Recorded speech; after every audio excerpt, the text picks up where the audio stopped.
Have you ever felt like you were rowing against a relentless tide? You know, those moments in life when the waves of challenges seem too high, the sky turns gray, and the only thing you can see ahead is the next hardship? In those moments, talking about gratitude can sound almost like an offense. How can you be grateful when your heart is heavy, your mind is anxious, and the future seems uncertain? It feels like a paradox, an idea that doesn't fit the harsh reality we're living. But what if I told you that it's precisely in these moments, in the darkest valleys of our journey, that the practice of gratitude reveals itself not as a luxury, but as a tool for survival? What if gratitude isn't about ignoring the pain, but about finding a light, however small, within the darkness? Imagine for a moment that instead of fighting the tide, you learn to find small currents of strength that help you navigate even in the midst of the storm. That strength, that current, can be gratitude. Throughout our conversation today, we won't be talking about toxic positivity, the kind that tells us to just think positive and ignore our real feelings. On the contrary, we're going to dive deep into ancient wisdom, especially Stoicism, to understand how gratitude can coexist with pain, loss, and uncertainty. We'll discover how to train our minds to see not only what we lack, but also what we still have, what we've learned, and the strength that resides within us precisely because of the difficulties we face. Are you ready to transform your perspective and find strength where you least expect it? If you're seeking more emotional balance, a sense of inner peace that doesn't depend on circumstances, and tools to navigate life's inevitable storms, this content was made for you.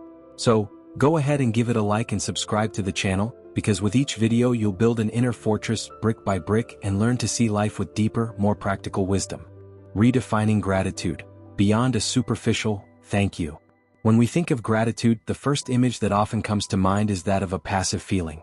We're thankful when we receive a gift, when something good happens, when the sun is shining. It's an almost automatic response to a positive circumstance. But the gratitude we'll talk about today is different.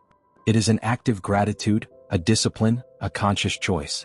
It is the ability to generate a state of appreciation from within, regardless of what is happening on the outside. I used to think of gratitude as a consequence of happiness. First, I needed to be happy and then I would be grateful. The major turning point for me was realizing that the relationship is actually the reverse. Gratitude is one of the causes of happiness, or rather, of a state of contentment and equanimity. It's not about waiting for the world to give you reasons to be grateful. It's about training your mind to find the reasons that already exist, even if they're hidden under layers of difficulty. Think of gratitude as a muscle. If you only exercise it when you feel good and willing, it will remain weak.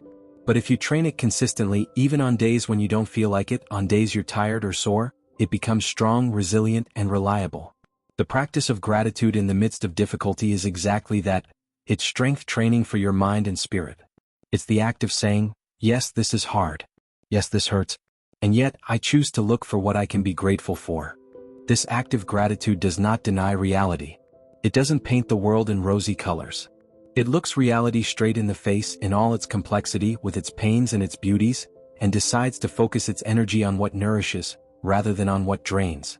It's the difference between being trapped in a dark room, focusing only on the darkness, and actively searching for a crack of light, however small, and directing all your attention to it. Over time, that small crack of light begins to illuminate the entire room. Gratitude is that active search for light. So, let's set aside the idea that gratitude is only for the good days. Let's embrace it as a daily practice, a navigational tool. It is the compass that, even in the densest fog, helps us find our north, reminding us of our strength, our connections, and the beauty that insists on existing, even in the most unlikely scenarios. The neuroscience of gratitude. How a simple habit transforms your brain. It may sound poetic or philosophical, but this transformation that gratitude promotes has a very solid scientific basis. It's not just a matter of willpower, it's a matter of neurochemistry and neuroplasticity. Your brain is malleable, and just as you can train your muscles at the gym, you can train your brain to be more resilient and positive through the practice of gratitude. Let's start with our negativity bias. Evolutionarily, our ancestors needed to be hypervigilant to threats to survive. A noise in the bushes could be a predator. A strangely colored fruit could be poisonous. This focus on the negative, on danger, was crucial for our survival and is hardwired into our brains. That's why we tend to give much more weight to one criticism than to 10 compliments. Our brain is like Velcro for negative experiences and Teflon for positive ones. This is where gratitude comes in as a powerful counterbalance. When you practice gratitude consciously and regularly, you are actively fighting this negativity bias. You are teaching your brain to look for and focus on what is good. And what happens at a neurological level is fascinating. Functional MRI, fMRI, studies show that feelings of gratitude activate regions of the brain associated with emotional regulation, pleasure, and social cognition, such as the medial prefrontal cortex. This is the area responsible for making decisions, relieving negative emotions, and creating empathy. By practicing gratitude, you are literally strengthening the command center of your emotional intelligence. Furthermore, the practice of gratitude has been shown to increase the production of well-being neurotransmitters like dopamine and serotonin. Dopamine is linked to the brain's reward center, giving us a sense of pleasure and motivation. Serotonin is often called the happiness hormone, regulating mood, sleep, and appetite. Think about it. Instead of waiting for an external event to get that shot of well-being, the practice of gratitude allows you to generate it internally, consistently. It's like having an internal pharmacy that you can access at any time. But perhaps the most profound effect is on neuroplasticity, the brain's ability to reorganize itself by forming new neural connections. Every time you stop and feel gratitude for something, you strengthen the neural pathway associated with that practice. At first, it might feel forced, like walking through tall grass. But with repetition, you create a trail, then a path, and finally, a highway. Your brain learns to access the state of gratitude more easily and quickly. Over time, gratitude ceases to be a conscious effort and becomes a more natural state, an automatic response. Understanding this science helped me see gratitude not as magical thinking, but as a concrete and effective brain exercise. It's real work with measurable results that empowers us to rewire our own minds to find peace and strength, especially when the world outside is chaotic. Stoic wisdom, finding gifts in obstacles. If there is one philosophy that masterfully teaches us how to deal with adversity, it is Stoicism. For thinkers like Marcus Aurelius, Seneca, and Epictetus, difficulties were not seen as curses to be avoided, but as opportunities to be embraced. And at the heart of this view lies a deep and radical form of gratitude. Gratitude not despite difficulties but because of them. One of the central ideas of Stoicism is the dichotomy of control. There are things we can control, our thoughts, our judgments, our actions, and things we cannot control, what others do, the economy, the weather, illness. Suffering, the Stoics said, arises when we try to control the uncontrollable. Serenity, on the other hand, comes from focusing our energy exclusively on what is within our power. How does gratitude fit into this? When an uncontrollable challenge arises, a loss, an illness, a crisis, our initial reaction is resistance, anger, frustration. Why me? This isn't fair. The Stoic, however, invites us to pause and ask, given that this has happened and I cannot change it, what virtue can I practice here? What can I learn? How can I use this to become stronger, wiser, more patient? This is where gratitude emerges in a surprising way. You can be grateful for the opportunity to practice courage. You can be grateful for the chance to develop patience. You can be grateful for the clarity that hardship brings, showing you what is truly important in life and what is superfluous. Seneca wrote, "Difficulties strengthen the mind as labor does the body." To be grateful for difficulty is to be grateful for the very training that life offers us to strengthen our character. Think of the Stoic concept of amor fati, popularized by Nietzsche but with deep roots in Stoicism. Amor fati means love of one's fate. It is not passive resignation but an active, enthusiastic embrace of everything life brings us, the good, the bad, and the ugly. It is saying yes to life in its entirety. It is being grateful for every moment, not because it is pleasant, but because it is part of your journey. It is the raw material with which you can sculpt a life of meaning and virtue. When I faced a particularly difficult period in my life, with health and financial problems, my first reaction was despair. I felt like a victim. That's when I turned to the Stoics. I began to change my question from, why is this happening to me? To what is this asking of me? And slowly I began to feel gratitude. Grateful for the resilience I didn't know I had. Grateful for the compassion I developed for others who suffer. Grateful for the friends who proved to be true. The difficulty didn't disappear, but my relationship with it transformed completely. It ceased to be a monster and became a stern but wise teacher. This is Stoic gratitude, a robust, unshakable gratitude that doesn't depend on blue skies. It is gratitude for life itself in all its complexity, recognizing that every obstacle is, in fact, a step on the path of our growth. Practical tools to cultivate gratitude in dark times. Talking about the importance of gratitude is one thing. Practicing it, especially when we are in the middle of a storm, is quite another. We need concrete tools, rituals that we can incorporate into our daily lives to train this gratitude muscle. Here are some strategies that have proven incredibly effective for me and for many others. 1. The counterintuitive gratitude journal. Most people know the traditional gratitude journal. Write down 3 things you are grateful for every day. That's great. But in difficult times we can go deeper. Create a counterintuitive gratitude journal. In it, you won't just list the good things. You will take a specific challenge you are facing and force yourself to find 3 things you can be grateful for within that challenge. For example, if you lost your job, I am grateful for the opportunity to reevaluate my career and perhaps find something more aligned with my passion. I am grateful for the extra time I now have to spend with my family or take care of my health. I am grateful for the lesson in humility and resilience this experience is teaching me. This doesn't minimize the pain of loss, but it shifts your focus from paralysis to possibility. 2. The transformative question, what does this make possible? This is one of the most powerful questions you can ask yourself in the face of adversity. Our minds tend to focus on what the difficulty took from us, on what it made impossible. This question flips the script. When something goes wrong, when a door closes, take a pause, breathe deeply, and ask yourself honestly, okay, this happened. What does this now make possible that wasn't possible before? The answer might be small. Maybe it makes a difficult conversation you were avoiding possible. Maybe it makes learning a new skill possible. Maybe it makes rest possible. By actively looking for what has become possible, you find a glimpse of opportunity and gratitude in the midst of chaos. 3. The reality anchor, what is still okay? When we are going through a crisis, whether it's health, financial, or relational, that crisis tends to occupy our entire mental space. It becomes our whole reality. The practice of the reality anchor is an antidote to this. It consists of deliberately stopping and taking an inventory of everything in your life that, despite the crisis, is still okay. Your health may be failing, but do you still have a roof over your head? Do you have access to clean water? Did the sun rise today? Do you have a friend you can talk to? Can you breathe? Start with the most basic and expand from there. This practice doesn't solve the crisis, but it puts it into perspective. It reminds you that the crisis is not the entirety of your existence. There is a world of things that still work, that are still stable, and being grateful for them is a powerful anchor that keeps you from being swept away by the storm. 4. The sensory gratitude or gratitude walk. Sometimes, our minds are so full of worries that it's hard to find something to be grateful for. In those moments, use your senses. Go for a short walk with the sole intention of finding things to appreciate through your senses. Sight. Notice the color of a flower, the shape of a cloud, the smile of a stranger. Hearing.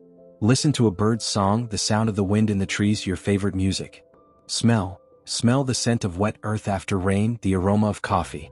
Touch. Feel the warmth of the sun on your skin, the texture of a leaf, the comfort of your blanket. Taste. Savor every bite of your food, the sweetness of a fruit.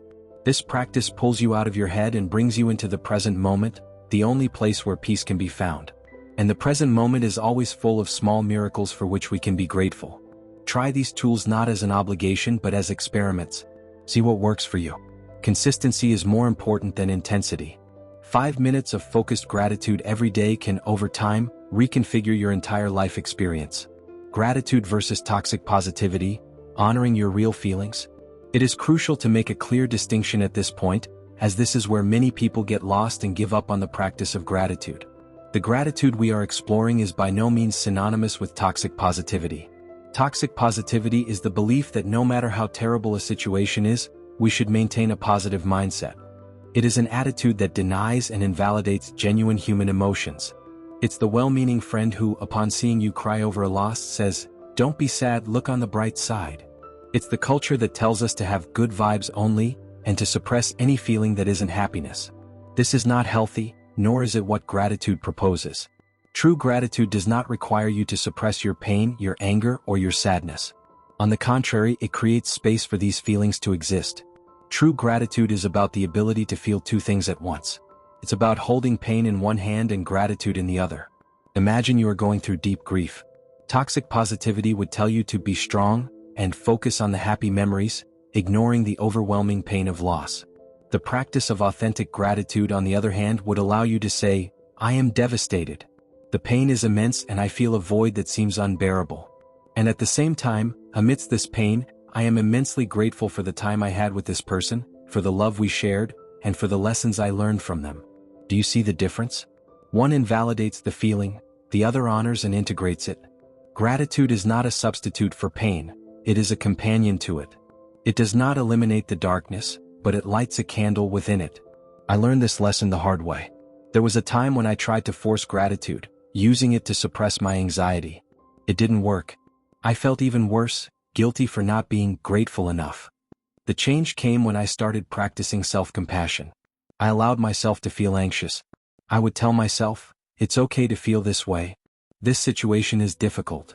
And only then, from that place of acceptance, would I ask, and what, even with this anxiety, can I still appreciate? Gratitude becomes powerful when it is not a tool of denial, but a tool of expansion. It expands your perspective so you can see that even within your pain, there is still beauty, love, and things worth living for. So please be kind to yourself. Feel what you need to feel. Cry, scream, be angry. And when you're ready, gently invite gratitude to sit beside your pain. You will find it to be a surprisingly comforting companion. The domino effect, how your gratitude impacts the world around you. So far, we have focused a lot on the internal impact of gratitude, how it changes our brain, our perspective, and our resilience. But the practice of gratitude has a power that extends far beyond ourselves. It creates a domino effect, a ripple that positively affects the people and environment around us in profound ways. When we cultivate a state of gratitude, our way of interacting with the world changes. A person operating from a place of scarcity, fear, and resentment tends to be more reactive, defensive, and critical. Their interactions are often transactional, focused on what can I get out of this. On the other hand, a person who cultivates gratitude operates from a place of sufficiency and appreciation. They naturally become more patient, more generous, and more empathetic. Think about the last time you interacted with someone who genuinely expressed gratitude to you. Maybe a coworker who thanked you for your help on a project, or a friend who expressed how much your friendship means to them. How did you feel? You probably felt seen, valued, and appreciated. And that feeling, in turn, likely made you more inclined to be kind and helpful to the next person you met. That is the domino effect in action. Gratitude is contagious. When we express our gratitude to others, we are not just making them feel good. We are modeling a behavior and inspiring them to do the same. A study from the University of California found that receiving an expression of gratitude makes people feel more social and more willing to help others. Not just the person who thanked them, but strangers as well. Your gratitude can start a chain of kindness that you may not even witness. Furthermore, gratitude transforms our relationships. Instead of focusing on the flaws and irritations of our partner, family, or friends, which the negativity bias encourages us to do, the practice of gratitude trains us to look for and appreciate their positive qualities. When you focus on what you appreciate in a person and express it, you are watering the seeds of the best in them. The relationship flourishes not because the other person changed, but because your perception and focus changed, which in turn inspires the other person to be the best version of themselves. Cultivating gratitude in difficult times has an even more powerful impact. When the world seems to be falling apart, being a source of gratitude and appreciation is like being a lighthouse in a stormy night. People are drawn to that light. Your calmness, your perspective, and your ability to find the good even in the midst of chaos become a source of strength and inspiration for everyone around you. You cease to be just a victim of circumstances and become a quiet leader, a pillar of resilience for your community. Never underestimate the power of your personal practice. The work you do internally to cultivate gratitude is not a selfish act. It is one of the greatest gifts you can give to the world. Conclusion: gratitude as the anchor of the soul. We have reached the end of our journey today, and what I hope has become clear is that gratitude is not a fragile emotion reserved for sunny days. On the contrary, it is a robust force, an anchor for the soul that proves to be strongest and most necessary precisely when the waters of life are most turbulent. We learned that gratitude is not about ignoring pain, but about embracing it while choosing to focus on the light that persists. We saw how this practice is not just philosophy, but a concrete way to rewire our brain, combating our innate negativity bias and building new neural pathways of resilience and well-being. We delved into the wisdom of the Stoics, who taught us to be grateful not despite obstacles, but because of them, seeing each challenge as training for our character, an opportunity to practice virtue. And we explored practical, tangible tools to turn this philosophy into action, even on our darkest days. Remember, gratitude is a muscle. At first, the exercise may seem difficult, artificial. But with consistent practice, it becomes stronger, more natural. Start small. Today, find one thing. A single thing, however simple, for which you can feel a spark of genuine appreciation, the air you breathe, the warmth of your cup of coffee, the resilience of your own heart that, despite everything, continues to beat. The journey of life is full of valleys and mountains. We cannot avoid difficulties, but we can choose the tool we will carry with us. Gratitude is that tool. It is the compass that guides us, the anchor that stabilizes us, and the light that reminds us that even in the darkest night, the stars continue to shine. Now, I'd love to hear from you. When was the last time you managed to feel gratitude in the midst of a difficulty? What small light did you find in the darkness? Share your experience in the comments below. Your story might be the inspiration someone else needs to start their own practice. Let's build a community of resilience and wisdom together. After all, the journey is lighter when we walk together. Until next time.